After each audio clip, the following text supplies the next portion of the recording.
to that large book sale earlier this year, another book I was looking to find was The Foxman by Gary Paulsen. I had the book as a child, and I could remember scenes from it, and I remember, liking the story. Although before I read it, I would have been hard pressed to be able to summarize what happened in the book. But there is enough fondness of a memory of reading it that I wanted to try to find it again. So I was able to find it at the sale. Picked up a few other books by Paulsen as well. To my remembrance, I had never read anything other than The Foxman by him. But as I understand, he was a pretty prolific writer. He was writing back in the 70s and 80s, maybe early 90s. And there's one element of The Foxman that's the most striking as you read the story. It's not a primary element of the book. It doesn't come out.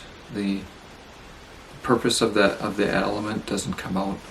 It doesn't play a prominent role in the gist of the story.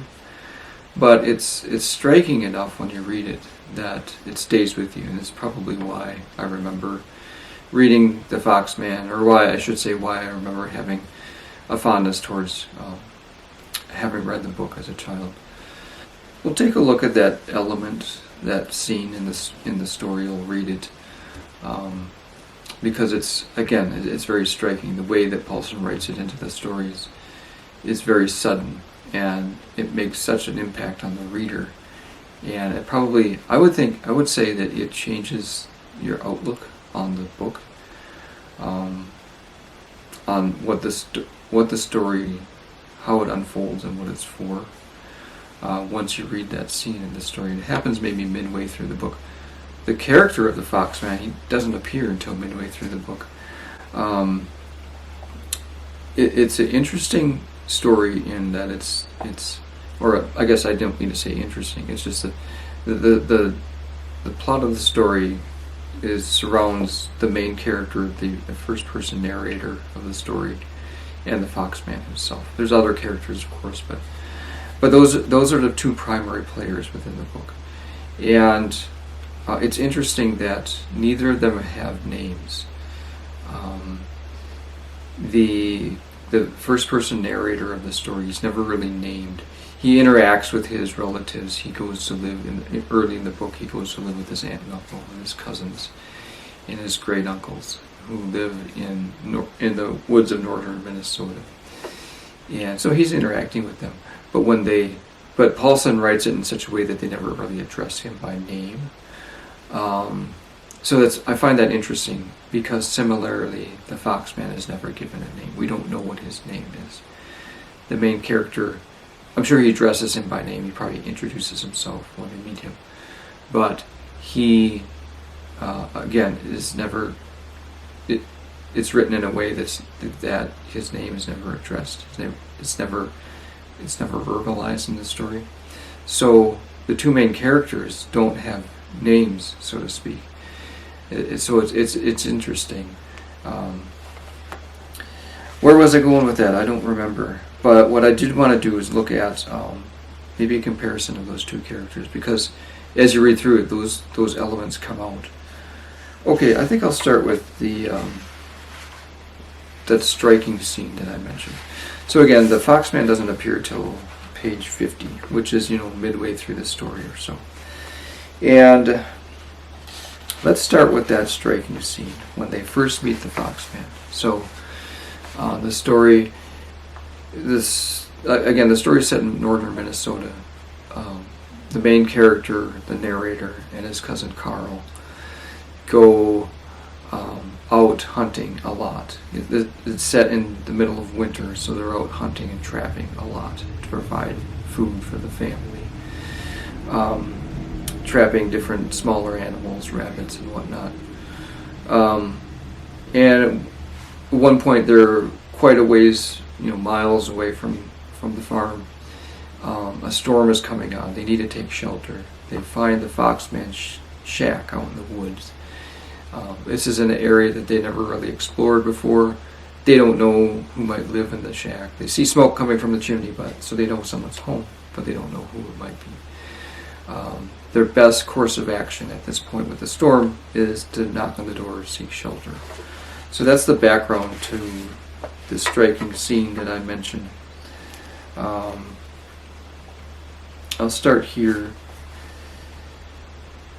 The narrator speaking. He says, "I felt kind of scared, but not really, and I was the first one to the shack, where I kicked off my skis and I leaned my rifle against the wall. I reached up and knocked on the door. I heard someone moving inside, kind of clumping around, and then the door opened. It was all I could do to keep from screaming. I turned away and looked down, half sick, because the man who had opened the door was old like Hans, but besides that, he was the ugliest thing I'd ever seen. The face was scarred and twisted, and kind of purple paste looking, and from the eyes down, and it really wasn't a face at all, but like a nightmare with no nose and no lips, so that you could see the teeth like a skeleton. Heard Carl gasp behind me where he had skied up, and the old man turned away and came back in a couple of seconds with a mask over the lower part of his face."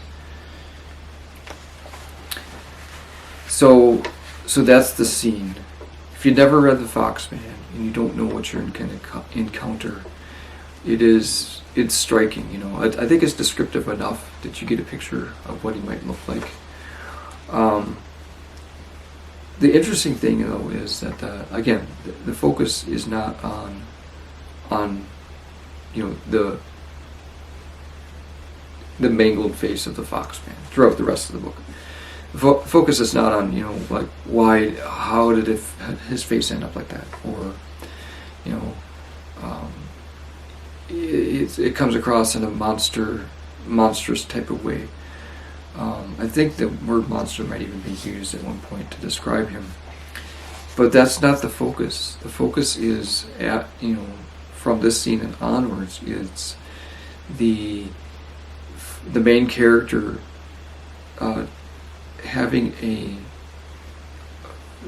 identifying some type of link between himself and the Foxman, and wanting to pursue that and wanting to get to know the Foxman more. His cousin Carl, he doesn't have any interest in going back to see him again. Maybe because of the ugly face, I don't know. But at the same time, from here on out, most of the time he keeps his face covered. Or actually, I don't know that it says that he ever allowed the boys or the main character to see his ugly face again, because he comes back with a black cloth that he uses to cover his face with. So they never see him again like that. And that's not the focus of the story. So I find it interesting that Paulson used that element as a part of who the Foxman was. He could have just left him as, and it later describes him as kind of a recluse.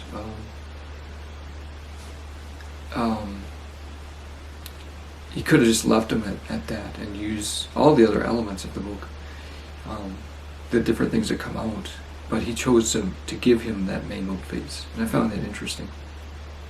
So from here I wanted to go into the way that relationship between the Foxman and the main character develops. So they meet the man. He's hideous and ugly. It's all they could do to keep from screaming, it says. But he's very welcoming. He's very receptive to the boys.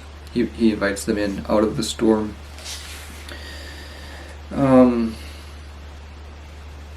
So that was the end. What I just read was the end of chapter 7, the very end of chapter 7. In the next chapter, he welcomes them into the shack.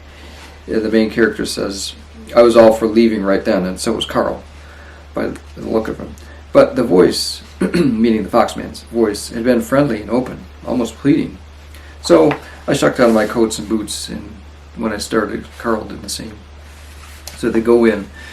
The Foxman is welcoming, almost pleading, "Please come in."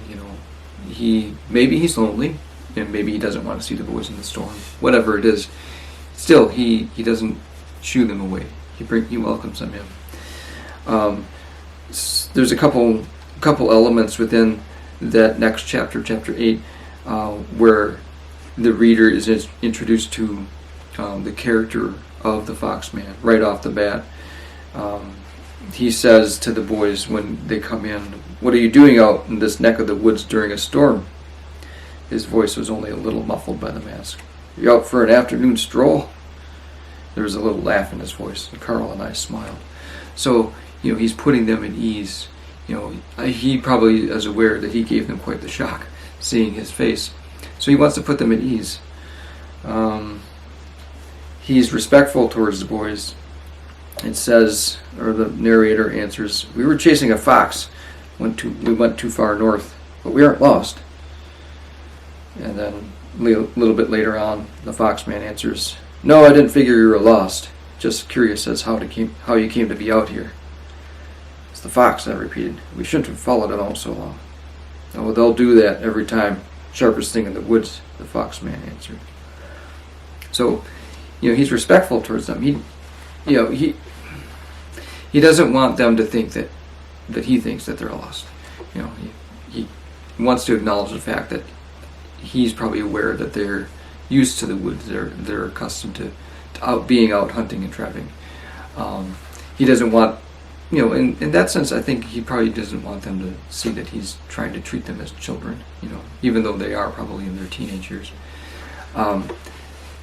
So he wants to be respectful towards them and their perspectives. And then he's ready to converse with them. He picks up on the element of them chasing the fox, for example.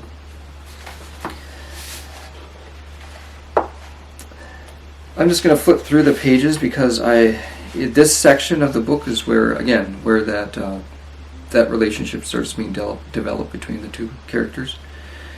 And as I've gone through from this point on, I've jotted several things down I just want to look at. So we get a little bit of the Foxman's history.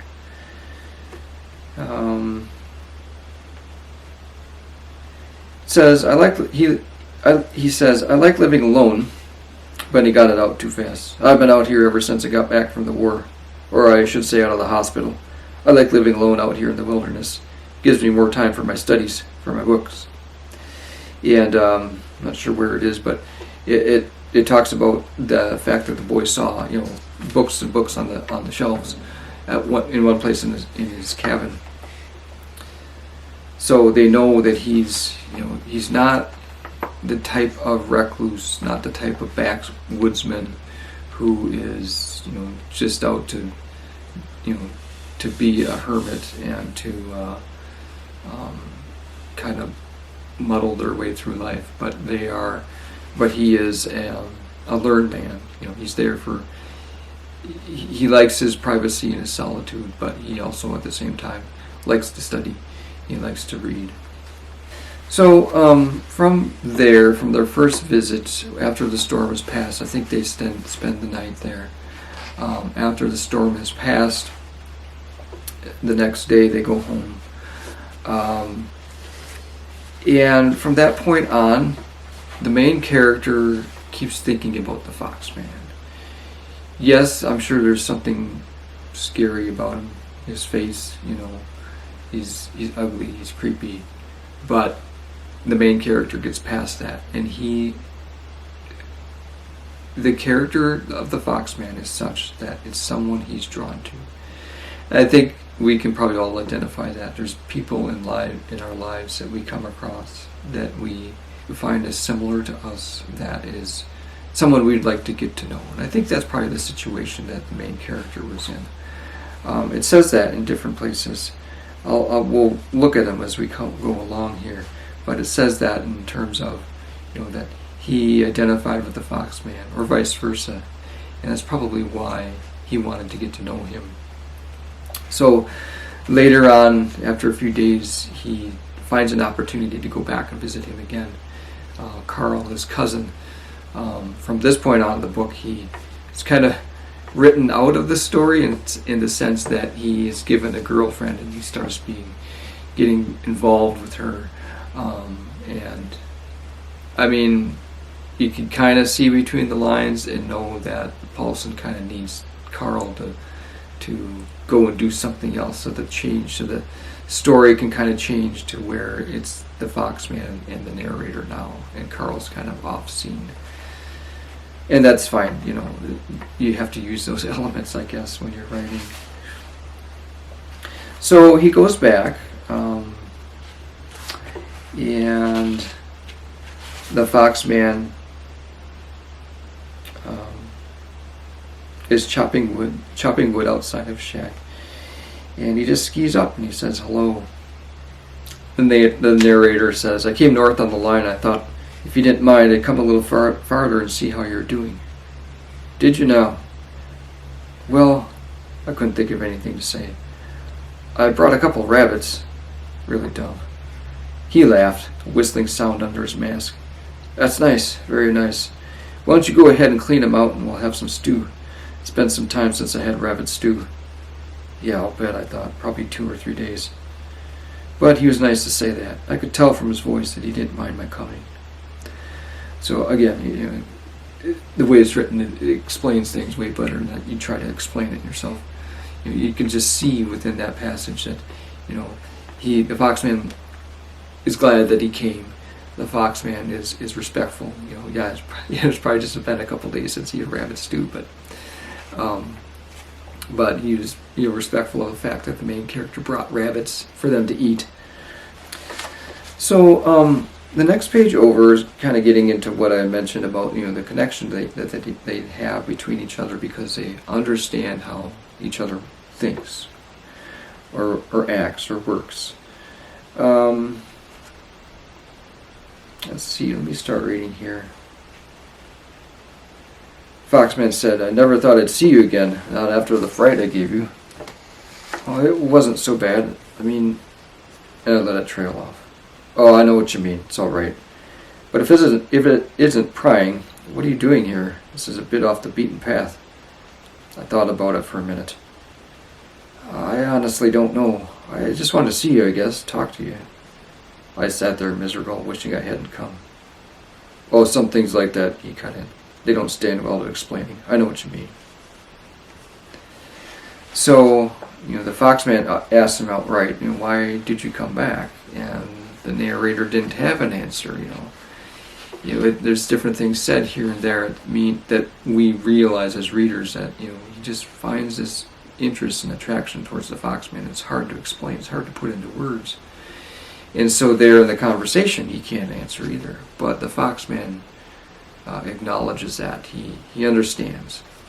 And he says some things are like that, and they're not well to explaining, and I know what you mean. The Foxman knows what he means. And then later, let me read the next page over. It says a passage in which the narrator understands the Foxman. So here we have the Foxman understanding the narrator. In this scene, the narrator understands the Foxman. The Foxman is griping, shouldn't say griping, he's remembering the war that, the war in which his face was mangled, and he's upset about it. And so it's in conversation between the two of them. He gets upset. And then he turns away from the stove and picked up the guitar near the bed, sat down, and started to play that Spanish music again, almost like I wasn't there. Sometimes people fight in themselves when they get mad. I've seen it before, do it myself. And I figured that's what he was doing. The flare-up in his voice had maybe been a sign of it, and he went to the guitar to work it out. So I like that scene because it's, the narrator, he is identifying with the Foxman. He understands the frustration the Foxman has inside because of the war. He says he does it himself when he gets mad. They fight. You fight inside yourself. He's done it himself, he says. And he went to the guitar to work things out. So instead of, shouting and acting physical, maybe whatever it might be that the Foxman would express his anger through. Instead of that, he works it out on the guitar and playing music. which is a wonderful way to deal with the anger, I suppose.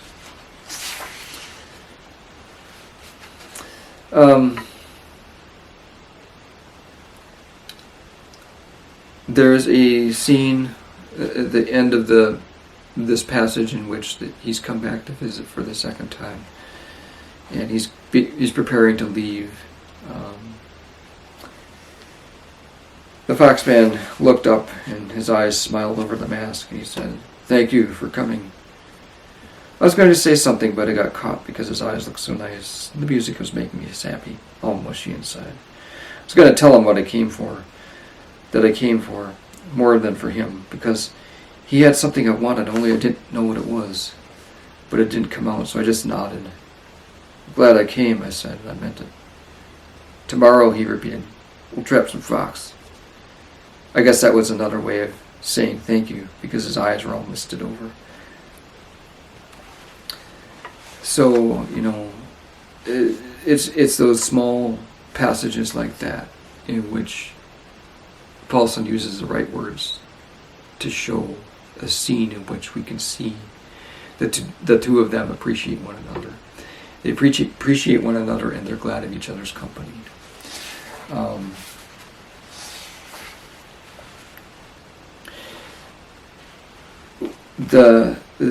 That makes me think of the next chapter, the next scene, when the main character comes back to visit with the Foxman again, to go out and trap the fox. He arrives. They say very little to one another. There's very little conversation in this beginning of this chapter. It just says that they turned and started north. And my skis rode easily on the snow packed by his shoes. He had about 15 or 20 traps hanging from a pole, so they'd stay that way from his body and not pick up the man smell. And they clanked as he walked, sharp sound in the morning. We went a mile without talking or stopping, and the traps clanked away, and we came into a small stream all frozen and covered with snow. So for a mile they've traveled without even talking or stopping. He's arrived. They probably said little to one another. They just knew, both of them knew, he was there to trap fox that next day. And as it is with people that you have a good relationship with in life, you can interact with them sometimes without doing a lot of talking. And so it is with the main character and the Foxman. They're developing an understanding enough of one another that relationship is changing in that way. And the fact that it's quickly developing like that, I think it leads to the idea that they are similar in character and nature enough that they find a connection with one another. At the end of the story, the Foxman passes away. Initially, the Foxman had offered the main character to take all the books that he owned, that he had in his shack, and anything else he wanted. But the main character, decided on just taking one of the fox hides from the shack that he lived in. One of the foxes that the Foxman had probably trapped at one point. And going back to a scene that we read, in which it's you work things out within yourself. You're not being verbal, you're not being physical. You just work through things in your mind, just like the Foxman was played the guitar and worked things out. It says, "I wasn't really listening to the story anyway. I was thinking of the Foxman all the while Agile talked, and I still do that when we listen to the stories, and it helps. Not a lot, but it helps some. And if that doesn't work, I go up to my room and run my fingers through the hair on the fox pelt that I took from the shack." Thank you for